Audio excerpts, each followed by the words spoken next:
Fala pessoal, tudo bem com vocês? Estamos aqui para o primeiro episódio do Desafiador Cast, para falar de venda, falar de gestão e falar de resultados, né? Falar com gente que fez acontecer. Como vocês têm acompanhado no LinkedIn e aqui no YouTube, esse movimento do desafiador é contra o discurso de que tudo é fácil em vendas e que é fácil enricar e fazer resultado.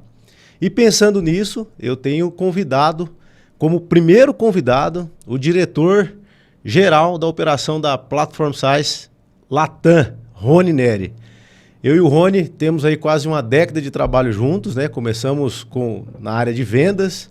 Eu já pedi demissão para o Rony umas 2 vezes. E uma vez eu consegui, né, Rony? Uma sim, a outra eu tô pensando. Então aí A outra, talvez depois desse episódio, ela aconteça. Mas o Rony é alguém que eu acompanho há quase 10 anos e aprendi muito sobre vendas e estou aprendendo sobre gestão de pessoas, não só em vendas, agora que ele é diretor-geral da Platform Size. Rony, primeiro, muito obrigado. Eu sei que o seu tempo tem sido cada vez mais escasso e raro. E é um prazer falar com você. Faz tempo que a gente não senta para ter uma conversa sobre vendas, né? Até ontem na nossa reunião eu falei, olha, o Google me lembrou que acho que uns 4 anos atrás, a última vez que a gente foi aqui em Londrina tomar uma e falar sobre gestão e sobre vendas. Então é um prazer falar contigo, eu sempre aprendo muito. O Rony, pessoal, sem dúvida nenhuma, é uma das 3 principais referências que eu tenho na vida sobre vendas, né? A primeira, eu sou Moisés Dalcoli, meu pai. Talvez o Rony ocupe o 2º ou 3º lugar, mas como eu vou ter mais convidados, eu vou deixar o pessoal na dúvida. Rony, para começar, apresente-se aí, fale quem que é o Rony fora do LinkedIn, porque no LinkedIn a gente já levantou aqui. Bom, beleza. Bom dia, pessoal. Bom dia, Diego. Obrigado pelo convite. Faz tempo que a gente não tem resenha, né? Desde que você largou o bar para correr, a gente não tem tido mais contato. Bom, cara, falando um pouquinho de onde que eu vim, né? E para onde que eu vou, eu cresci numa cidade aqui perto, uma cidade muito pequena, né? Cidade que tinha 2.000 habitantes. E quando você cresce numa cidade muito pequena, você conhece todo mundo. Então, você não precisa desenvolver muitas habilidades sociais e tudo mais. E eu busquei, por identificação e tudo mais, eu acabei indo fazer ciência da computação. Enxergava que era um segmento que ia ter muita oportunidade no futuro, era algo que estava crescendo e tal. E quando eu vim para Londrina, que eu vim fazer computação e era integral, né? Daí eu fui morar aqui. Eu fui morar no Parque Universitário, que é uma série de prédios, assim, onde o pessoal que vem fazer faculdade mora lá. E isso me forçou a ter contato com muita gente de todo canto do Brasil, de tudo quanto é curso. E daí eu falo que eu acabei me formando mais dentro do Parque Universitário do que dentro da universidade. Na universidade eu jogava truco muito bem. E então, eu acho que eu sou muito grato por ter feito computação. Eu acho que ela me deu uma visão de lógica, de como ordenar coisas para chegar a um resultado que eu uso ao longo da minha vida inteira. Mas aquele contato com as pessoas que eu fui forçado. Para ter uma ideia, eu saí de uma cidade que tinha 2.000 habitantes, que eu cresci com a mesma... Eu tive a mesma turma de amigos, do pré ao 3º colegial. A gente estudou junto todos os anos. É a vantagem da cidade pequena, né? E a vantagem e a desvantagem. Sempre as mesmas pessoas. Se você brigar, você vai ter que conviver mais 10 anos. Mas isso é bom, né? Isso é bom. Só que quando eu cheguei, eu fui morar num condomínio que tinha 3.000 pessoas só de 18 a 25 anos.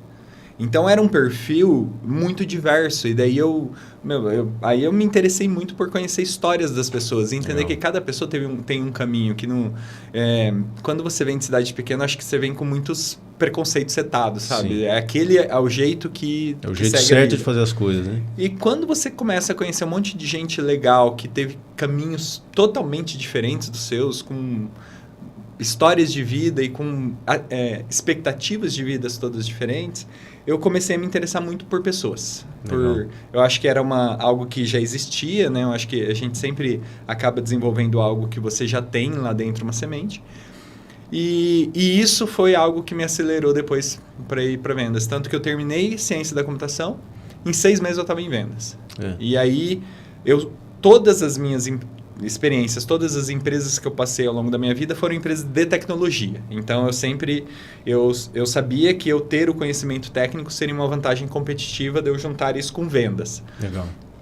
Mas eu falo isso, eu acho que as amizades que eu fiz na faculdade acabaram impulsionando muito minha carreira e somando aí aí depois, enfim, aí que eu fui para vendas, eu falei, eu preciso estudar esse negócio. Né? Mas teve um momento que a chave virou, Rony, que você falou assim, eu entendo mais de pessoas ou eu tenho mais afinidade com pessoas do que com códigos? Eu falo porque eu te observei lá atrás, né, quando a gente começou a trabalhar junto, e você dedicava um tempo significativo a falar com as pessoas. Sempre você estava numa sala falando com alguém, às vezes alguém saía chorando dessa sala, mas pela profundidade que você tocava essas pessoas. Quando que foi essa virada de chave que você falou, olha, código é legal, a lógica que eu tenho da graduação é legal, mas são as pessoas que vão fazer com que eu progrida como ser humano e na carreira? Cara, isso foi mesmo durante a faculdade, tinha uma frase que eu costumava falar que era assim, eu fui fazer computação porque eu achava as pessoas muito complexas. Aí eu falava, computador, ele é mais simples, porque se você fala para ele fazer uma coisa, ele vai fazer aquilo. Aí eu fui fazer computação e descobri que não, que o computador era bem mais complexo, que ele não era determinístico, que se você desse uma entrada X, ele poderia sair qualquer coisa do outro lado. Eu falei, acho que vai ser mais fácil lidar com pessoas. Mas eu acho que agora, olhando para trás, né, eu acho que foi olhar para aquilo que a gente faz por prazer. Legal. Eu acho que quando eu olhava fazendo esse paralelo da época da faculdade mesmo, quando eu olhava para a parte técnica da computação, ela sempre foi uma tarefa, sempre foi uma obrigação. Eu estava com as pessoas porque eu queria estar com as pessoas. Entendi. Eu sempre tive muita vontade de viajar. Quando na minha juventude não tinha tanta oportunidade assim, de viagens, então era algo que eu sempre me interessava muito. E daí o dia que eu descobri que alguém poderia me pagar para viajar e conversar com pessoas, eu falei, olha, foi uma descoberta bem interessante. Como isso não pode ser bom? Depois a gente descobre que não é tão simples assim a estrada, mas acho que foi por isso. Acho que foi olhar para mim e identificar o que me dava prazer. Ah, legal, muito bom. E nesse contato com as pessoas, você lidou com perfis muito diferentes, né? Então eu estou falando só dos últimos quase 10 anos que eu tenho acompanhado mais de perto, mas mesmo lá atrás, tem um pessoal que faz uma piada do Rony do Velho Testamento e do Novo, né? Não sou eu, o pessoal que faz. Mas lá atrás, eu já via que você tinha uma visão de médio e longo prazo com as pessoas. Eu nunca vi você descartar um profissional muito rapidamente. Isso era intuitivo teu, do tipo, não, as coisas precisam de tempo para que elas amadureçam e aconteçam com pessoas, ou não, foram erros anteriores que eu não participei que te levou... Porque assim, mesmo profissionais que não performaram nada lá atrás, eu via que você esperava 6, 7 meses para falar, não, agora realmente vamos tomar uma decisão. E na área de vendas isso não é comum. Eu vejo empresas que o cara entra no dia 1, ele não tem uma rampa muito clara do que ele tem que entregar, com 60 dias ele está sendo demitido, 45 dias, e ele nem entende por que ele está sendo demitido. Isso foi intuitivo ou você já foi aprendendo com erros também? Cara, eu vou separar... assim, ó, intuitivo eu acredito muito pouco em tudo, na verdade. Eu acho que intuição é um alarme. Então, e para mim a intuição ela é a experiência que você tem te dando alertas que você não está consciente. Mas você muito já boa, viveu aquilo de alguma forma. Você pode repetir isso? Dá um bom corte pro pessoal da agência lá. Repete, por favor. Que para mim a intuição, elas são alertas de experiências que você já teve e que você não está totalmente consciente para ela. Muito bom. Mas aquilo que você viu em algum momento da sua vida está te dando um alerta. E eu acho que isso é evolutivo, né? As pessoas que viam alguém experimentando uma folha e morriam, o cérebro dele, de alguma forma, gravava que aquela folha ele não devia chegar perto. E 20 anos depois, ele chegava com aquela folha e falava, algo está me dizendo que eu não posso comer essa folha. Então, para mim, é algo evolutivo, inclusive. Certo. Mas eu tive várias pessoas que me ensinaram muito na vida, né? Uma foi um diretor que era da empresa, né? Era um dos fundadores da empresa, o Sr. Jurandir, uma pessoa fantástica. Você conseguir trazer ele para cá, rapaz... Você já teve acesso ao livro dele? Porque eu quero ler esse livro, porque ele publicou um livro, né? Não, ainda não. Mas se você conseguir trazer ele pra cá, Eu vai acho ser, difícil, vai eu acho ser o difícil. episódio mais ouvido da Mas história. vou tentar. Muita história. E ele tinha uma frase que era assim: pelo tamanho do dedão, você sabe o tamanho do gigante. Então, clássica, assim, né? eu acho que eu vou separar em 3 grupos de pessoas. Tem algumas que a pessoa chega, é raro, mas eu já demiti algumas pessoas em período de experiência, porque a hora que a pessoa chegou, você viu que, cara, não notamos foi, algo no processo seletivo que no dia 1 ela mostrou, né? Tem algumas coisas assim que você vê já nos primeiros dias. Mas, no geral, tirando um erro de contratação muito forte, eu nunca desliguei ninguém por resultado. Eu desligo pessoas por tendência de resultado. Então, assim, muito mais do que o resultado que a pessoa entrega hoje ou que entregou recente, eu olho para o que, ela está numa crescente que eu enxergo que ela vai entregar mais resultado no futuro. Ou mesmo assim, ela não está entregando resultado aqui porque o conjunto de habilidades dela é diferente. Então, eu estou com uma pessoa, fazendo um paralelo, eu estou com uma pessoa que tem uma musculatura de corrida muito boa, só que eu estou pedindo para o cara ficar nadando, por exemplo. Ou, enfim, uma coisa muito diferente. Algo que é muito difícil ele executar e ele não vai conseguir se desenvolver no tempo que o negócio precisa. Exatamente. Né? Só que eu tenho vaga que precisa de nadador. Então, Entendi. Será que não vale a pena realocar? Então, eu olho muito mais para a tendência. E por isso que se você olhar para os nossos times, eu tô com uns 20 anos agora de gestão de vendas, né, em tecnologia. Falar, olha, qual que é a faculdade que vai me fazer vender? Cara, eu tenho gente de nutrição, tem gente de marketing, tem gente de tecnologia. Diretora é biologia, né? Biologia. A Rebeca é biologia. Por quê? Porque não importa. Agora, não ter concluído a faculdade me importa. Sim. Porque daí mostra que a pessoa... Isso é um ponto importante pra gente falar. Você concluir algo que é chato. Porque, cara, falar que a faculdade é legal fora da faculdade. É legal todo o tempo que você passa fora da sala. Se a pessoa fala que é legal estudar, eu já falo, então acho que vai pra carreira acadêmica, vira doutor e tal. Porque é uma coisa maçante. Você está sendo obrigado, cara. Quem fez cálculo na vida, você não vai usar nunca mais aquela integral tripla, uma bagunça. E o processo de estar na faculdade vai fazendo com que você amadureça em várias habilidades, né? Sim. A comunicação, a persuasão, a liderança indireta, né? Com a turma, nos grupos, em trabalhos, né? E aí hoje se vende esse discurso de que não precisa faculdade... Parece que nos últimos 20 anos resolveram jogar o diploma fora, que não serve mais, que é um absurdo isso. Tipo, a faculdade é premissa básica para que alguém vá performar em uma área. Não, como a gente já disse, não necessariamente precisa ser um administrador para ser um vendedor, mas ele passou pela faculdade, né? Ele viu essa experiência. E eu acredito que esse movimento, por exemplo, o pessoal vê, por exemplo, teve, se eu não me engano, 2023 ou 2024, uma TikToker ganhou no ano mais do que o CEO da Apple. E daí o pessoal acha que todo mundo que vai fazer TikTok, cara, é igual jogador de futebol. Você tinha um jogador que ganhava milhões, só que 99% deles mal ganha para sobreviver. Às vezes não ganha. Na média, no Brasil, os professores, né, que falam que o professor ganha muito mal e que todo mundo queria ser jogador quando eu era criança. Hoje eles querem ser TikTok e YouTuber. Mas, na média, os professores são melhores remunerados que os jogadores. Porque é isso, é 1%. Se você pegar a discrepância da Série A para a Série B, por exemplo, já é gigante. Para a Série C. Não, aí... E para que não o cara paga para jogar, né? Então, eu acho que é muito essa ilusão e no Brasil é muito forte essa questão de cultura de querer ganhar dinheiro fácil. Tanto que aqui a gente já teve muita pirâmide no passado. Aqui é um terreno fértil para pirâmide. Depois, aí... Sempre tem a questão da Mega Sena, assim, que o pessoal aposta e tal. E agora a aposta esportiva, que o Brasil, até 2 anos atrás, ele não estava entre os 10 países com maior número de aposta esportiva. Agora... Não aparecia no ranking. Esse ano, ele se tornou o primeiro, mas com 300% à frente do segundo. Você vê, saiu uma pesquisa um tempo atrás, que de cada 4 brasileiros, 1 estava apostando regularmente em bets. E, cara, aí, assim, eu acho que outra coisa que foi útil à computação foi entender como o código funciona. O dia que eu entendi que essas coisas são programadas para casa sempre ganhar, cara, não tem como você concorrer com código.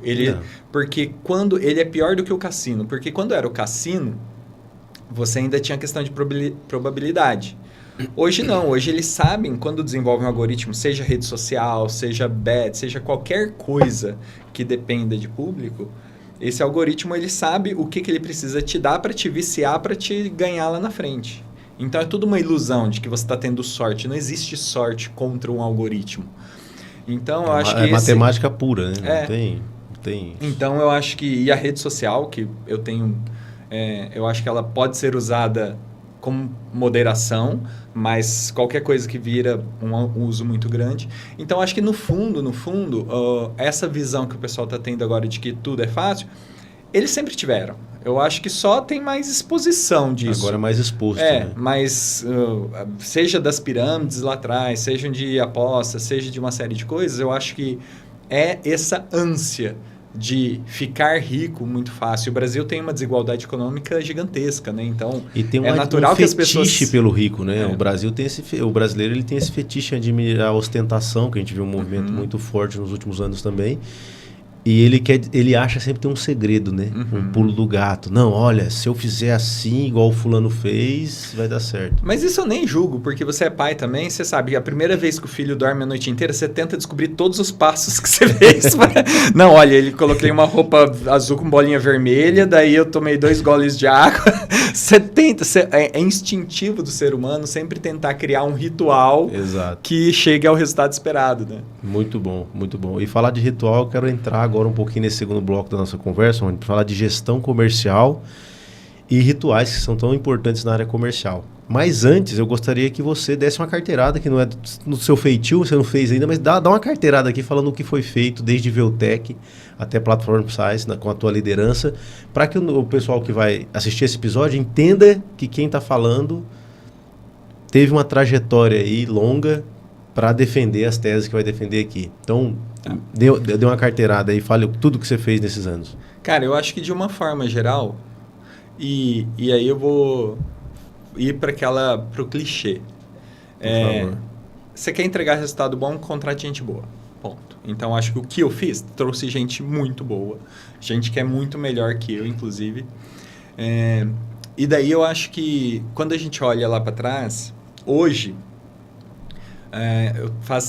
vai fazer 13 anos, pouco mais de 12 anos que eu estou na empresa, né? Aí a gente era Veltec, passou para Trimble e agora Platform Science. Quando eu entrei na Veltec, eu entrei como gerente de marketing, inclusive. E foi uma época que a empresa tinha acabado de receber um aporte de investimento. Eu fui para fazer a gestão de marketing e uma outra pessoa que foi fazer gestão de vendas, enfim.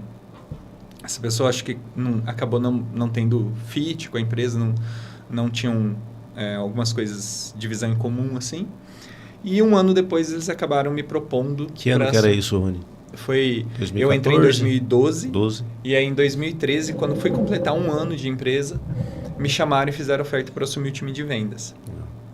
E daí eu fui muito franco, eu falei, olha, eu topo, só que a minha visão de time de vendas é muito diferente da realidade que a gente tem hoje, porque eu venho de onde vinha essa visão, essa segurança de peitar ali os diretores e falar assim, ó, eu topo, mas eu já tenho uma visão do que eu quero.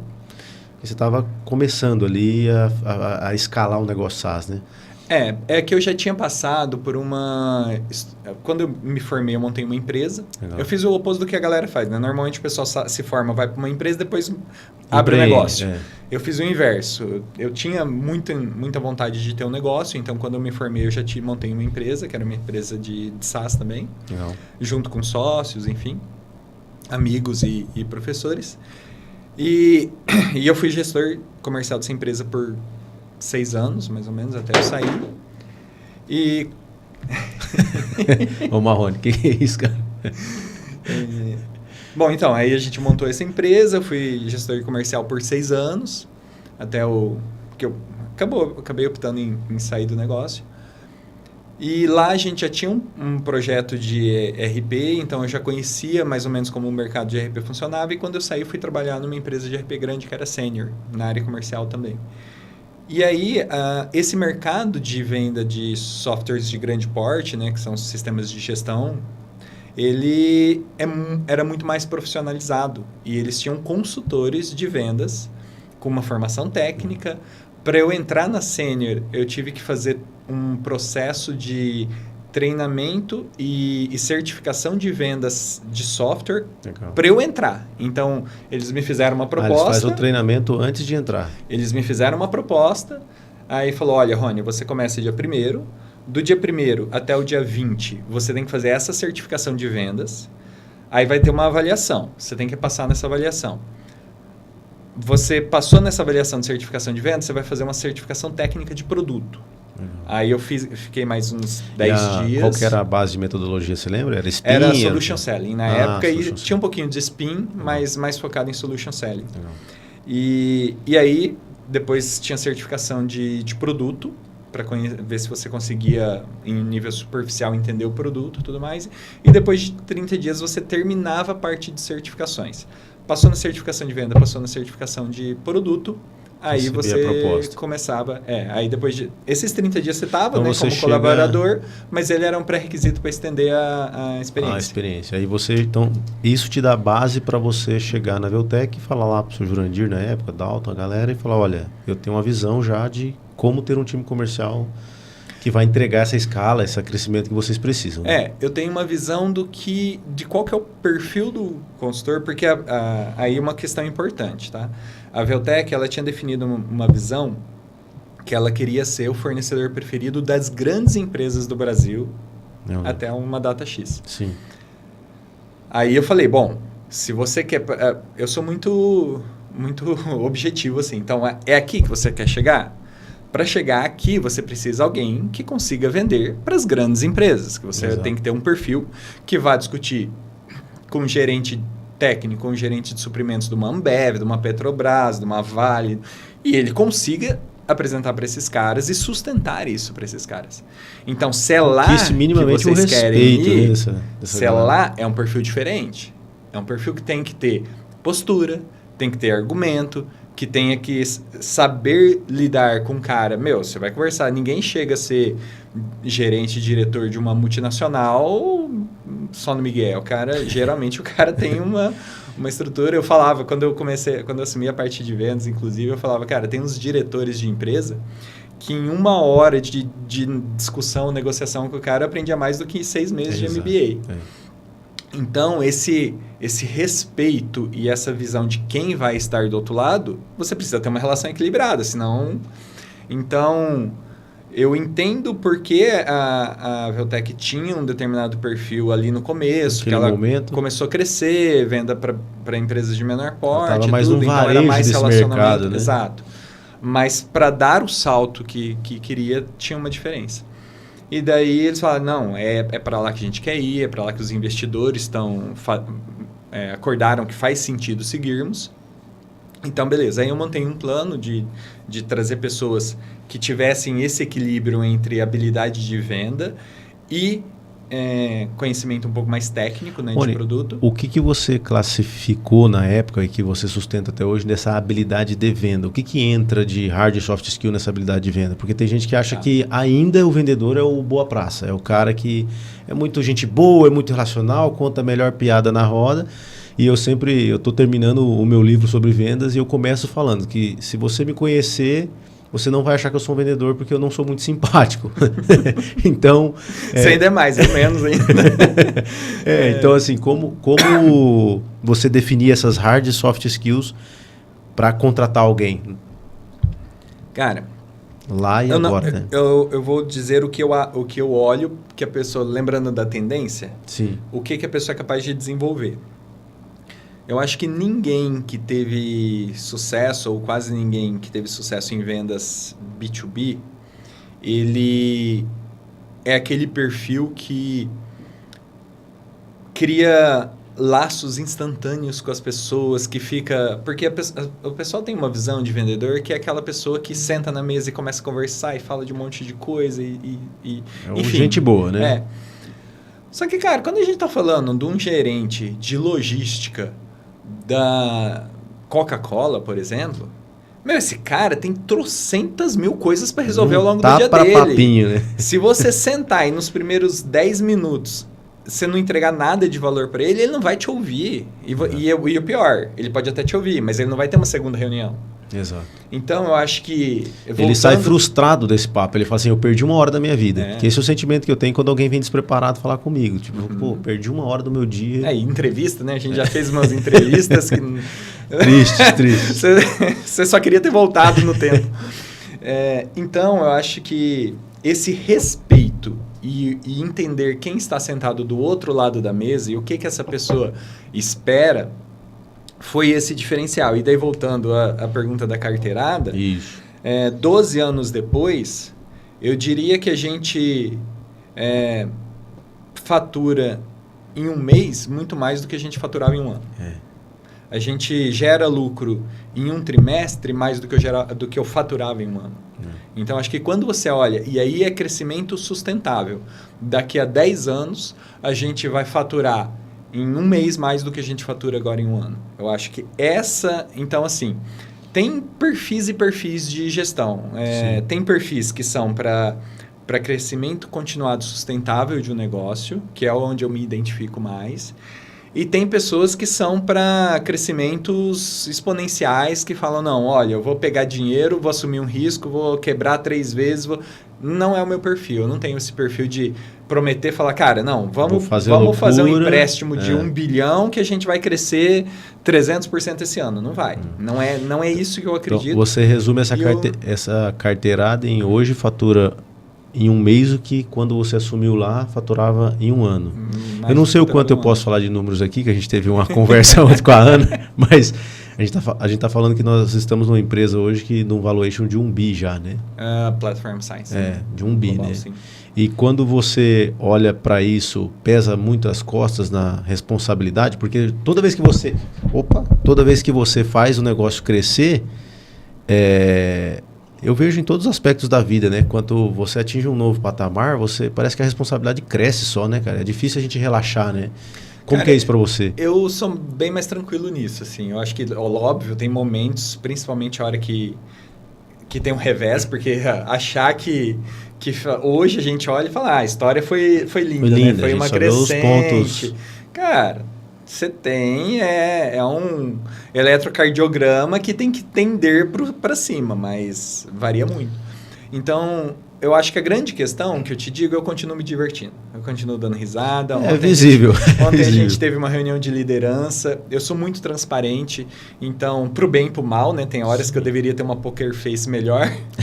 O Dalton, semana passada, estava numa reunião, o Dalton falou, quando você fica chateado e nervoso, você não consegue esconder. Na hora. Mas, por outro lado, eu não tenho a carga de ter que tentar demonstrar quem eu não sou. Que você não é, né? Então, eu continuo me divertindo, continuo fazendo piada, eu continuo tentando, e aí, conscientemente, tentando deixar as coisas um pouco mais leve para as outras pessoas também.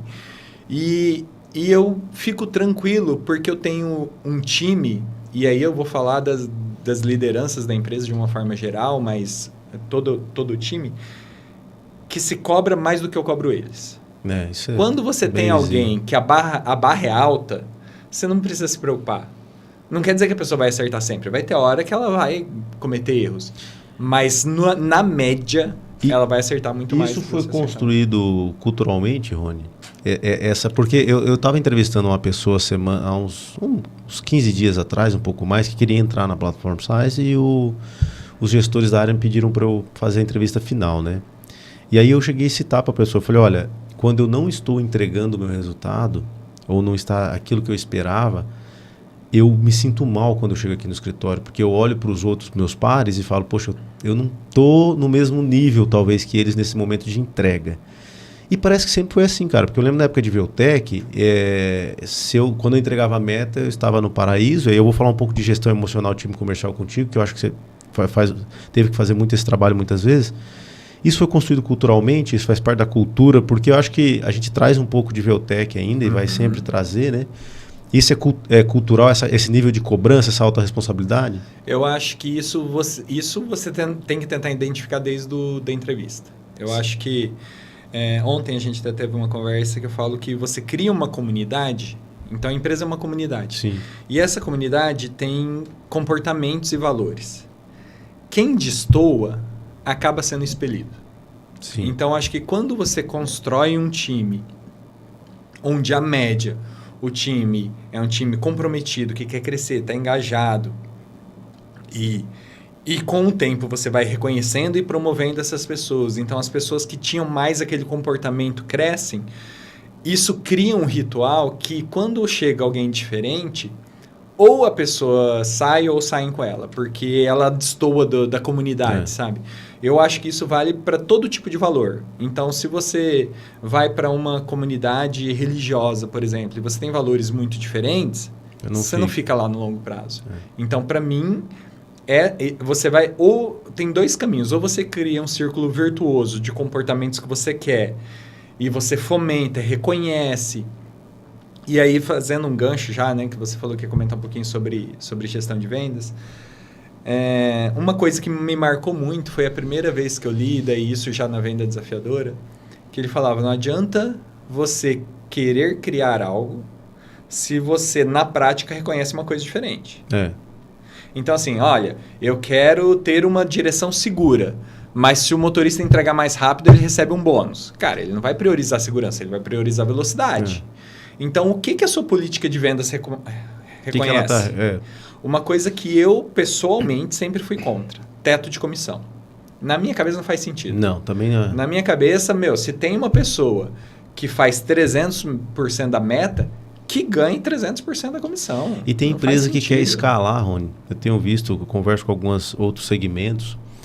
Tem empresa que quer escalar limitando o ganho do vendedor. Eu falo, cara, já está errado. Porque não adianta você ir na frente do time e fazer um discurso de crescimento, o céu é o limite, e para o teu vendedor a remuneração dele, ele tem um teto. Porque é ele que vai puxar esse crescimento, né? Eu sei que todas as áreas são importantes, mas eu sempre vou defender que todas as áreas são importantes. Mas é o time de vendas que vai para o campo de batalha, para a trincheira e traz o dinheiro para casa, para ser bem administrado, para ser bem distribuído e bem investido. E esse time, ele é diferente, né? E aí eu queria entrar num tema contigo sobre a gestão emocional desse time, né? No começo eu fiz uma brincadeira aqui, pessoal, é verdade, eu já pedi demissão por Rony 2 vezes. A gente, ao longo da nossa convivência, a gente já teve momentos de brigar bastante, se apoiar bastante, concordar e discordar bastante. E esses dias eu estava conversando com uma pessoa e eu falei assim, eu não acredito em relações verdadeiras de longo prazo que você não brigou. Porque se a relação é verdadeira, ela exige intimidade. Vai ter atrito. E às vezes a gente é imaturo em lidar com isso. E do tipo assim, não, se brigou, então não serve para mim, vou eliminar essa pessoa da minha vida. Tem gente que troca de emprego por causa disso, vai embora, depois... depois que sai, né, daquele momento, vê que não era tudo isso. Como é gerir um time tão emocional como o time comercial? Aí tem uma frase do Dr. House na série. Entre os gurus existem gurus fictícios. Que tem um episódio particular que ele está fazendo um recrutamento para uma pessoa que vai ser o braço direito dele. Legal. E daí ele fala, eu não acredito que eu vou conhecer alguém em 1 hora de entrevista. Então ele contratou 10 para ficar com um depois de um mês. Um período. Ia fazer um processo lá de cada dia, 2 dias, ele desligava uma das pessoas. E tinha um cara, que era um cara um pouco mais experiente também, que os dois tinham uma sinergia muito boa. Tipo, o Dr. House começava uma frase e o cara terminava. O Dr. House fazia uma pergunta, ele respondia na lata. E todo mundo tinha certeza que ele ia ser o escolhido. Tanto que as pessoas já estavam ficando desmotivadas com isso tudo. E no fim ele acabou sendo o primeiro a ser desligado. E daí o pessoal assustou. E esse cara que foi desligado falou, não, eu já sabia que eu ia ser desligado. Porque eu dou todas as respostas que o Dr. House já sabe. Ele não precisa de alguém que fale o que ele já sabe. Ele precisa de alguém que desafie as premissas dele e faça ele enxergar algo que ele não está enxergando. E eu sempre acreditei nisso. Então, as pessoas que cresceram ao meu redor e que estão comigo já há vários anos, são pessoas que me desafiam a enxergar o que eu não estou enxergando. E, cara, é óbvio que vai ter atrito. Eu tenho opinião forte, né? Então, pra você dizer que falei uma M grande, você vai ter que provar aquilo. E vai ter atrito. Só que aí uma coisa que eu aprendi com o tempo, e daí aprendizado, é você separar discussões de problemas com pessoas. Eu posso ter um quebra-pau com você aqui entre 4 paredes, e a gente elevar o tom e discutir, Acabou, fechou a porta, cara, a gente vai almoçar e tem um almoço agradável. Você, né? dependendo de mim. Você, Acabou, fechou a porta, cara, a gente vai almoçar e tem um almoço agradável. né? Você, né? Eu Aí fico depende da correndo pessoa. milhares de quilômetros remoendo. Tô brincando. E eu não guardo, então assim, eu não guardo nada da pessoa, porque não é a pessoa. É um momento, né? É um problema. Em alguns momentos tomou uma decisão errada, que seguiu um caminho errado que a gente precisa corrigir. Em alguns problemas, em alguns momentos é um problema crítico, que vai ter que parar todo o resto para fazer. E isso vale para qualquer área. Não. Dentro da área de vendas, são pessoas mais intensas. Sim. Um vendedor moderado, calmo, tranquilo. Existe, mas é raro. É. Normalmente o vendedor é aquela pessoa cheia de energia, que vai para cima, que quer. E você tendo essa veia, como que você faz a sua gestão? Eu vou falar pelos quebra-pau que a gente já teve, né? De visões diferentes sobre um fato, alguma coisa. E é lógico, você estando na diretoria, você tem uma visão mais ampla do que está acontecendo do que alguns membros do seu time. E muitas vezes essa visão não pode ser revelada ainda, né? Então você tem que, sabendo que a pessoa está tomando um rumo que não é o melhor, você tem que gerir a tua vontade de agredir a pessoa e, ao mesmo tempo, mediar toda essa tensão que é construída, né? Porque às vezes você vai ter uma atitude que é impopular para a maior parte do time e isso me parece, olhando de fora, que é uma diversão para você. É muito tranquilo você fazer isso. Eu tô entendendo errado ou não? Eu lembro uma vez que você me falou assim, você nunca vai saber o que é intencional e o que é de propósito. Né? E a vantagem disso é que você nunca vai saber, né? Eu tô tentando tirar agora. Cara, eu sempre fui muito intencional em algumas coisas, e uma delas foi estudo. Legal. Então, eu fiz computação, e daí eu já era sócio de uma empresa. E daí eu precisava aprender algo sobre gestão de negócio e liderança. Então, eu fiz uma especialização exatamente disso, gestão de empresas e liderança de pessoas. Após isso, eu já geria um time de vendas que começava a crescer. E eu falava, eu vou ter que fazer uma gestão comercial para entender o que é política de vendas, ética em vendas, direito em vendas, enfim. Então, fui fazer uma gestão comercial, um MBA, e isso me deu um repertório. Inclusive, foi uma coisa que me ajudou muito quando eu fui entrar na Veltec, porque daí, quando eles fizeram essa proposta para a área comercial, eles falaram, por onde você vai começar? Eu falei, vou começar por uma política de vendas. A gente não tem a regra do jogo. Vai direcionar o olhar. Como que eu vou chegar e expulsar um jogador se ele nenhum lugar está falando que ele não pode pegar a bola com a mão? Então, vamos fazer uma política. Então, e de onde eu tirei isso? Do meu MBA. Legal. Quando eu estava na Trimble já como diretor, indo para a direção de vendas, enfim, e já tinha uma visão, né, de um dia assumir uma direção geral, falei, agora eu preciso ter uma experiência de gestão internacional. E aí foi a época da pandemia, entrou a pandemia, eu falei, entrou a pandemia, ninguém pode sair de casa, com certeza tem algum MBA internacional bom fazendo online. E daí eu fui pesquisar, acabei escolhendo um MBA da Suíça, que é da Swiss School of Business Management, e daí eu fiz um MBA internacional lá. E lá teve alguns professores muito bons, e um foi de liderança, tanto que tem um episódio engraçado que ele fazia você fazer uma autoavaliação de liderança no início, que já faz 16 anos que eu lidero times, né? Me dei 8,5. E a hora que terminou, eu baixei minha nota de entrada porque eu não sabia o que eu não sabia. Não sabia. E um dos aprendizados que eu tive com ele, que é o Marshall Goldsmith, ele tem livros fantásticos, né? De o que te trouxe daqui não é o que vai te permitir chegar até lá, enfim, e outras coisas. E uma das aulas, ele falou que quando você é líder, você tem que tomar muito cuidado da interferência que você faz no time. Se você quer desenvolver alguém, não adianta para você dar a tarefa mastigada para ela.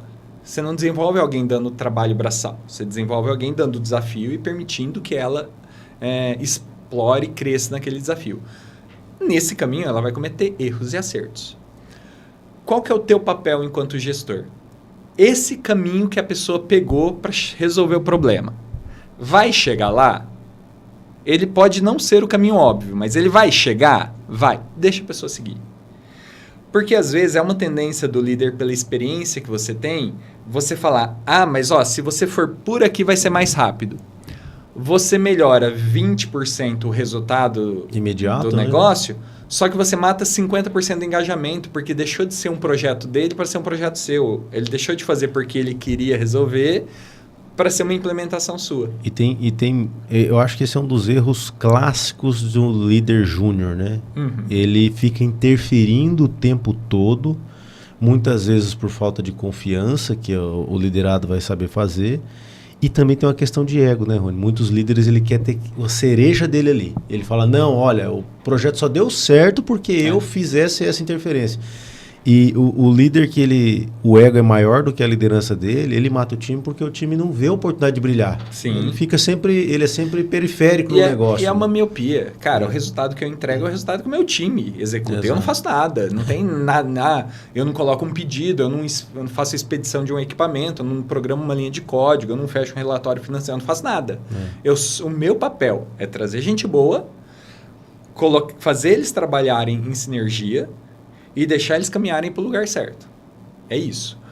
Então, nesse processo, o que eu olho, e daí eu olho isso seja para venda, seja para outras áreas, esse caminho que a pessoa pegou, vai chegar lá? Vai. Cara, que ideia fantástica, meu. Prega o pau. Eu já sei que ele vai tomar uns tombos. Tem um erro ou outro ali. Vai tomar uns tombos. Mas no fim ele vai entregar. E vai entregar cheio de motivação e orgulho e aprendizado que ele cresceu no caminho. Então ele vai terminar muito maior do que ele começou, porque ele cometeu uns erros no caminho. E entregou o projeto, que é o que importa. Pergunta polêmica, para a gente partir um pouco mais para venda desafiadora, para método de venda. Alguém que se torna pai é um líder melhor? É polêmico, eu sei que é polêmico. Depende porque... você está assumindo que todo pai é um pai presente, né? No Brasil... Não, tô assumindo... No Brasil, você pegar na média, o Brasil acho que não tem 50% de pai presente. Vou reformular, né? O processo da paternidade, a convivência com o teu filho, em saber que você está ajudando um ser humano a encontrar seus próprios caminhos, ele vai respingar muito na liderança e a tua liderança vai respingar na sua paternidade. Porque quando você fala desse processo, eu penso nos seus filhos. Falo, nossa, tem hora que eu com a Isabela, eu tenho que deixar ela errar porque ela... E muitas vezes eu faço isso. Vai dar ruim, mas deixa errar porque ela vai aprender na prática, que eu acho que nada ensina mais que a experiência, né? Sim. Então, nesse contexto isso, você... com certeza absoluta. Não só a paternidade, como o casamento também. Você manter o casamento ao longo do tempo exige uma série de habilidades de relacionamento. Então, eu acho que todas as convivências que você tem, e daí o filho é muito intenso, porque paternidade é uma coisa louca. Um dia eu ouvi um podcast de alguém assim, que ele falou que a paternidade é o único evento na vida de um homem hétero confiante que faz ele dar a vida dele por alguém instantaneamente. Porque ele é o único evento que faz ele amar mais alguém do que a si mesmo. Isso. E eu acho que isso revoluciona o ser humano. Eu falo muito lá em casa, assim, ó, tanto para minha esposa como... Isso aqui vai gerar um corte bonito, viu, pessoal? Mas assim, tanto para minha esposa como meus filhos, eu falo assim, ó, eu tenho certeza que eu daria a minha vida 10 vezes por vocês, mas eu não queria que vocês quebrassem um braço por mim. Então, isso, é muito bonito você descobrir que a sua vida vale menos do que daquelas pessoas que chegaram muito depois do que você no mundo, né? Sim. Isso é muito legal. E eu acho que a liderança passa por isso, de você trabalhar para que as pessoas prosperem, né? Eu brinco assim, ó, pode me chamar de esquerdista, do que for, mas eu gosto da descentralização do dinheiro. Eu não quero só que os acionistas ganhem muito dinheiro, eu quero que desde o pessoal da faxina tenha acesso a coisas melhores, o pessoal que cuida da limpeza, que faz o café, o time de vendas, o pessoal de ADM, tenha coisas melhores na sua vida, que ele olha e entenda que é fruto do trabalho. Sim. Porque isso é importante para que a empresa como um todo prospere. E daí, só fazendo um corte disso, né, de vendas, acho que um questionamento que eu vejo muito assim, por que só vendas ganha comissão? Ou por que a área de vendas ganha mais dinheiro do que a outra área? A minha resposta sempre é, porque é muito difícil. As pessoas não têm ideia do quanto é difícil você convencer pessoas com um nível de desenvolvimento alto, que é um gerente, um diretor de uma grande empresa, a te dar um projeto de milhões de reais.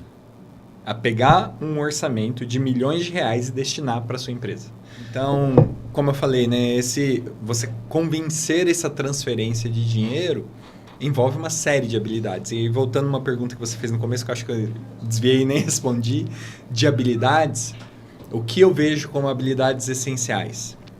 Primeiro, as pessoas acham, quando eu vejo um cara que é estrela de basquete, treinar o que ele treina todos os dias, mesmo depois da carreira que ele tem, para um jogo importante. Ou você pega uma banda que é uma banda que está há 20, 30 anos fazendo sucesso no mundo. Aí ele vai apresentar num show do Super Bowl e eles ficam ensaiando durante a semana inteira para uma apresentação de 1 hora. E aí o vendedor acha que ele não precisa treinar a apresentação, que ele pode montar uma apresentação e fazer a primeira vez na frente do cliente. Para mim é um desrespeito. É você ignorar que as pessoas que são as maiores referências técnicas do mundo precisam se espelhar em alguém. Então, se eu fosse... eu quero começar a treinar basquete, por exemplo. Eu vou ficar sozinho numa quadra tentando arremessar bola, ou eu vou assistir como que os melhores jogadores do mundo se posicionam, como que ele lança. Se eu trago um treinador que me ajuda a assistir esses vídeos e vai corrigindo meu comportamento no meio do caminho, é óbvio que eu vou lançar mais rápido, que eu vou ser mais efetivo na conversão. E vendas é a mesma coisa.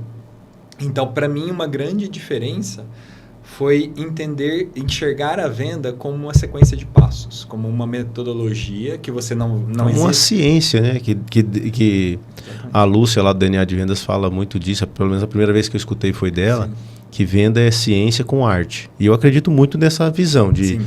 Você precisa ter método, ter disciplina, ter uma capacidade de storytelling e execução, mas você precisa ser um artista na hora de apresentar, como uma grande peça teatral, que ela tem o clímax, tem aquele momento. E tem gente que acha que isso é intuitivo, né? E entrando nisso, Rony, assim, ó, há 10 anos atrás, quando a gente recrutava pessoas para tech, para tecnologia, era menos difícil do que hoje, que as pessoas têm muito mais acesso à informação. Hoje fazer entrevista é deprimente, né? Porque você vê, assim, ó, de cada 20 entrevistas que eu tenho feito, pelo menos 17 pessoas não estudam a empresa que elas querem, que elas dizem querer trabalhar. Uhum. Elas não estudam uma metodologia de vendas e dizem ser apaixonadas por vendas. Minha visão é que o mundo, com muito acesso à informação, se tornou mais pobre de criticidade. Então, eu lembro nas negociações lá atrás, quando a gente ia se preparar, pelo menos quando eu ia me preparar para uma negociação, eu pegava um cadernão Tilibra, não tinha a OpenAI não tinha lançado para a gente ainda o ChatGPT, eu escrevi a primeira fase, eu tenho foto disso, hora de afiar o machado, e eu escrevia 4, 5 páginas antes de ir para um PowerPoint. Uhum. E eu faço isso até hoje, porque eu falo, aqui, esses dias um rapaz me perguntou, cara, por que você faz o racional do que você quer fazer no papel e já não vai direto para o ChatGPT? Eu falo, porque tem que passar pelo teste de burrice aqui. Se o papel não aceitar, eu vou jogar lá e ele vai me dar uma resposta que não é ideal. Então, primeiro eu faço o teste do papel. Tá fazendo sentido isso aqui? Aí depois eu jogo para lá. Você confirma isso, que é mais difícil hoje recrutar pessoas para venda, e muito pelo esse discurso de que é fácil ficar rico. Você vê que muita gente ficou rico vendendo que é fácil ficar rico no nosso país, né? Tem um episódio interessante na faculdade. Quando eu estava na faculdade, tinha um cara que ele era uma referência em livros técnicos. E aí ele escreveu um livro de como ficar rico. E era um livro enorme, cara. E daí você chegava, na última página tava assim, e se nada disso der certo, escreva um livro de como ficar rico, que você vai ficar rico. Tá todo mundo buscando, todo mundo buscando. Eu acho que está mais desafiador, sim, achar pessoas. E daí, eu não acho que é só por essa questão dessa ambição de ficar rico rápido, mas eu acho que a tecnologia, ela eliminou o aprendizado de algumas habilidades essenciais para venda. Tem um vídeo do Simon Sinek que ele fala sobre como o Tinder eliminou o desenvolvimento de habilidades sociais. Porque antigamente, na nossa geração, quando você era adolescente, jovem, você estava lidando com todos os seus traumas lá de feiura, você era desengonçado, a voz alterando tudo. E para você conseguir beijar alguém, você tinha que ir para uma festa ou para um bar no público, no frente de todo mundo. A gente que é cidade pequena, na pracinha da cidade, na frente de todo mundo. Você atravessava o salão inteiro Pra falar com as pessoas, todos os seus amigos te Já olhando, sabia o que você ia fazer. Pra você levar o fora. Já sabia o que você ia fazer. A alegria era ver ele se dar mal. E você tentar convencer aquela pessoa a ficar com você. Que era a única aposta da noite também. Era a única... Tava todo mundo vendo, né? Então, cara, esse exercício de habilidades para você enfrentar as suas frustrações, você conseguir meter a cara no meio de todo mundo, levar um fora e voltar com a cabeça erguida para tentar de novo no dia seguinte, para mim ele é um repertório de vendas riquíssimo. Porque vendas, de cada 10 vendas que você tenta, você leva 9 fora. Isso explica muito minha performance em venda, então. Então, lidar com essa rejeição, e daí uma vez assisti uma palestra da diretora de marketing do Tinder. E ela falou, se o Tinder mostrasse as rejects que você teve, ia ser um fracasso. Ninguém quer ser rejeitado. Então, o que o Tinder fez? Você escolhe quem você quer e você só é avisado se você deu match. Então, você só tá jogando só pro seu público, né? Você só... As outras pessoas não viram. Não é que ela me rejeitou, ela não viu. Então, ele eliminou todo esse aprendizado que aí eu acredito que faz falta. Então, para mim, os meios virtuais, as redes sociais, eles eliminaram essa curva de aprendizado na adolescência, que é uma época extremamente marcante. As pessoas chegam já à vida adulta, agora à profissão, sem ter passado por essa resiliência. Tem outras coisas que aumentou a exposição na rede social, enfim. Mas esse comportamento tete a tete de lidar com a rejeição em tempo real e revertê-la está sendo muito menos exercitado. Sim. Então, para mim, isso dificulta a formação de vendas. Então, esse caminho. E aí é uma outra coisa. Só que assim, faz muito sentido porque tem habilidades e comportamentos que são óbvios para nós que nascemos antes da popularização da internet, né? E que você vê com a próxima geração que parece que nós estamos falando outra língua. Quando a gente fala, cara, é só ir lá e conversar com a pessoa. É só ir lá e perguntar. E a pessoa trava, né? Tipo, como assim eu ir lá e falar com a pessoa na chance dela falar um não na minha cara? Eu falei, e daí? Você vai morrer por causa disso, né? E aí se a pessoa não consegue lidar com essa mínima objeção, imagine com a venda que você vai... Na venda complexa que você vai estabelecer um contrato milionário, uma relação de anos, muitas vezes, e que você vai ter 20 pessoas na sala te avaliando, né? Então, a pessoa nem cogita essa situação na vida dela, né? Exatamente. Então, acho que no geral eu vejo isso. Por isso que a gente cada vez mais acredita em formação dentro de casa. A gente... Tem aquela categoria de base, né? A gente falava disso há muitos anos atrás, se não formasse... Exatamente. E agora então, mais necessário ainda. O São Paulo Copinha, né? Os times de base, você traz esses talentos numa idade mais jovem e ajuda a formar. E outra coisa, né? A gente fala de forma geral, tá mais difícil... Mas tem muita gente ralando aí, cara. E eu falo... Tem que minerar essas pessoas achadas. Né? Você vai entrar em lojinhas, assim, eu falo, loja de varejo, de pequeno que varejo. Que lida com gente já, com objeção todo dia. A pessoa tá passando por isso, ela tá arrumando o jeito. Então, eu acredito muito em pegar pessoas que têm esse potencial, que já exercitaram um pouco mais de resiliência e soltar, porque... E precisa, né?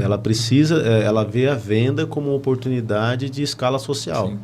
Porque eu tenho 3 irmãs e a caçula eu acho que tem uma habilidade um pouco maior para venda, mas as outras nunca tiveram tanta afinidade. Eu sempre falei para elas, vender é uma oportunidade que a pessoa que vem de uma realidade mais humilde de escalar socialmente. Porque todo mundo precisa vender, né? Todas as empresas precisam vender.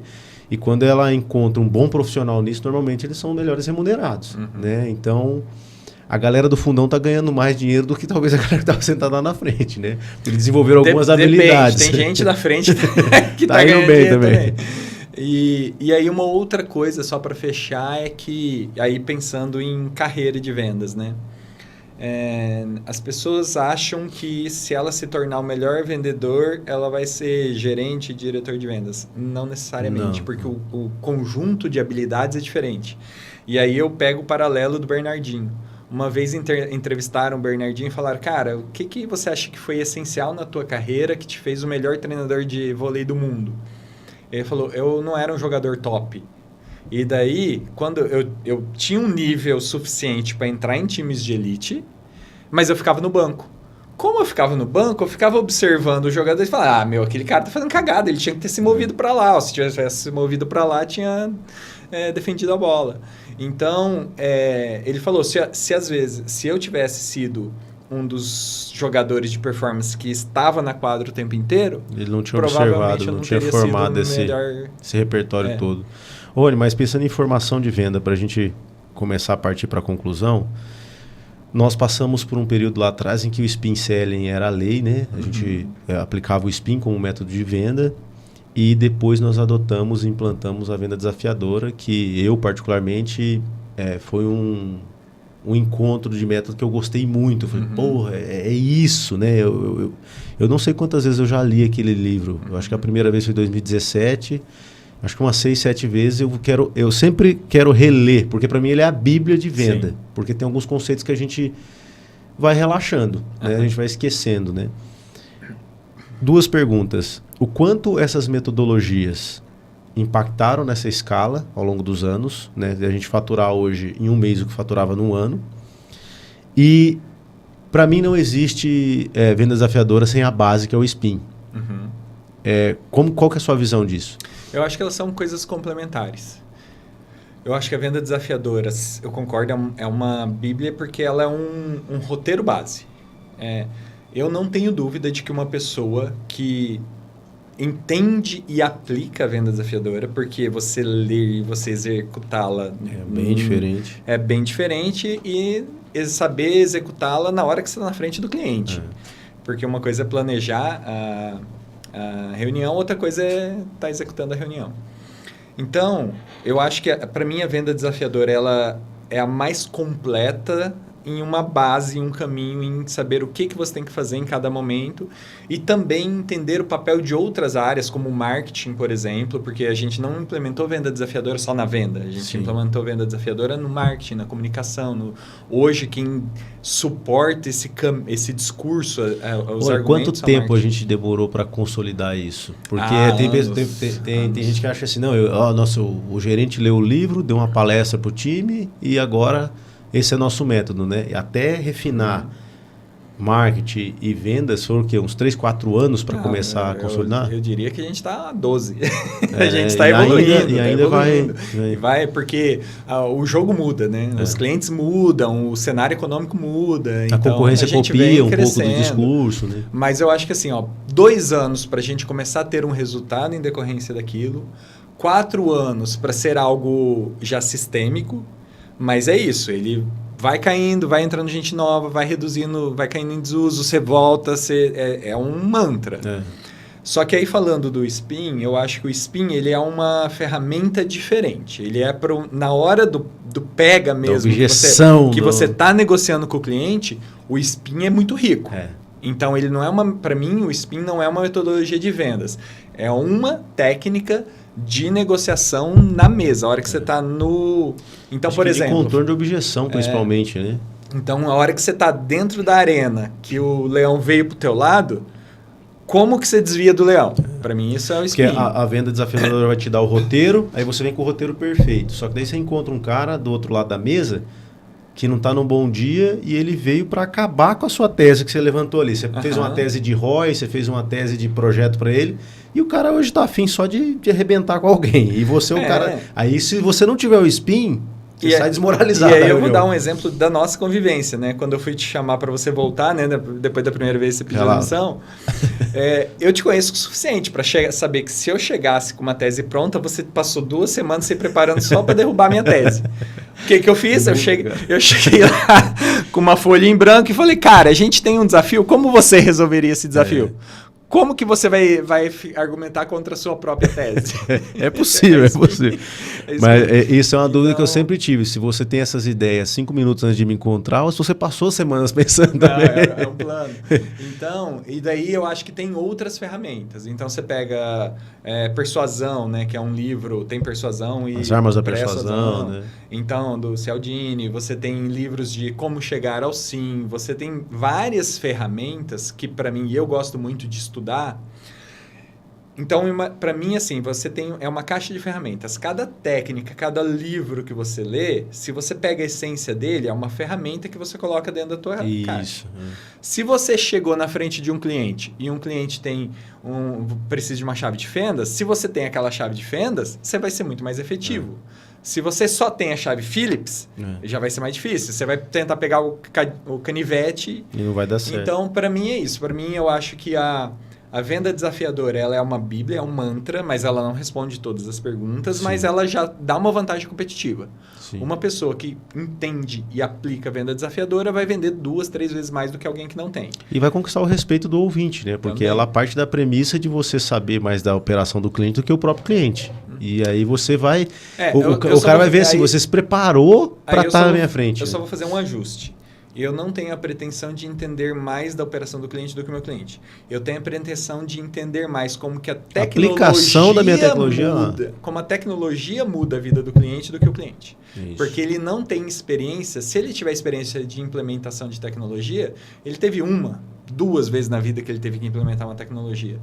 A gente está implementando milhares de vezes em operações diferentes, com cenários diferentes. Então, a minha expertise a sua visão de... com certeza é melhor que do cliente. É nesse sentido que eu digo, porque assim, ele entende do negócio dele. A aplicação da tecnologia e como mudar a realidade dele, você tem que entender mais. Exato. Você tem que entender mais porque, justamente por isso, você visita e tem contato com empresas de vários segmentos que têm dores parecidas com aquela que ele tem e tem várias formas de solucionar.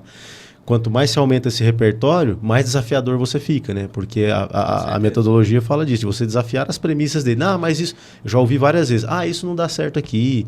Ah, mas aqui é diferente. Aqui você... Pelo repertório que você teve com as outras empresas, fala, cara, não tem nada diferente. É porque ele ainda... Eu preciso tangibilizar mais isso aqui para ele. E eu acho que essa é uma grande mudança do modelo desafiador, fechando com aquele perfil que começa falando...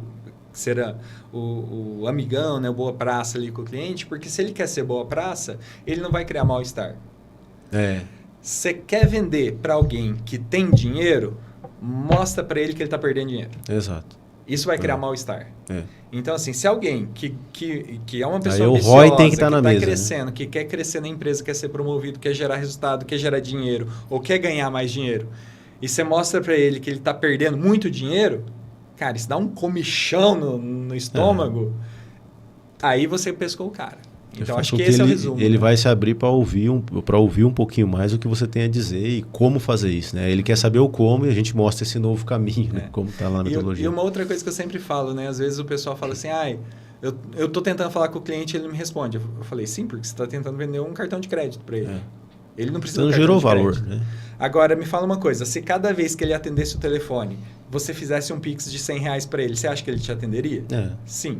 Então, você não está dando valor. Porque se toda vez que ele fala com você, ele saísse com algum valor, alguma ferramenta que vai ser útil para a caixa de ferramenta dele, para ele entregar o que ele precisa, com certeza ele vai te atender. Vai.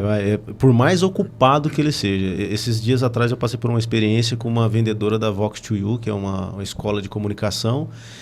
Eu estava pensando em fazer esse investimento, mas eu falei, eu vou fazer uma reunião com a empresa. Cara, vendedora fantástica. Só que eu falei, eu vou dar toda a objeção possível para ela, porque para ver até onde ela vai, o quanto ela é boa. Cara, e ela, assim, soube contornar todas as objeções, falando de ROI, de retorno de investimento, gerando valor, falando de todos os ganhos.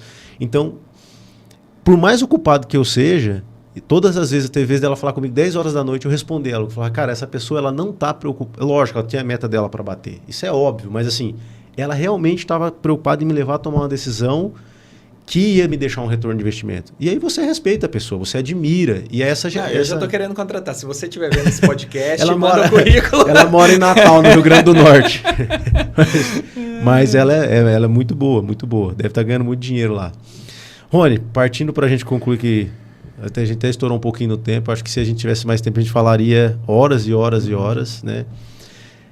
Uma das coisas que eu tenho falei acho que até ontem com o Castoldi, falei como é legal você trabalhar com as pessoas por muito tempo, porque você vai vendo a evolução dessas pessoas, né? O crescimento dessas pessoas. E como, por mais que a gente vai mudando, né? Eu que já fui o rei do happy hour, hoje eu sou o tiozinho que acorda às 5 da manhã para correr.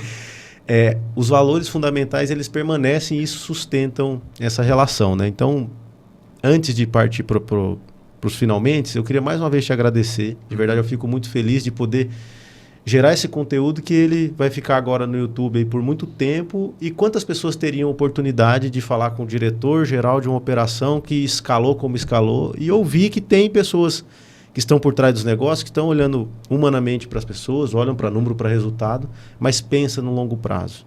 Porque o que tem me incomodado muito nos tempos atuais é o imediatismo, né? Você demora anos para fazer algo e aí vem alguém com um discurso muito suspeito de que dá para fazer rápido. Então, é muito bom. Eu falo, os maus só estão vencendo porque os bons são tímidos, né? Eu mesmo, para chegar aqui e te convidar, eu pensei muitos dias. Falei, pô, o Rony já tem um monte de coisa para fazer, fora o tanto que eu já encho o saco. Falei, será que vai dar certo? Convidei o Castoldi também, que é uma pessoa que tem uma história... A gente é os VIP, né? Veio do interior do Paraná e fez acontecer. Tem vários lá na empresa. Tem vários lá na empresa. Então, muito obrigado de coração, tá? Obrigado. Tamo junto. Esse é um... Você me fez um desafio aqui, já que é tentar trazer o seu Jurandir.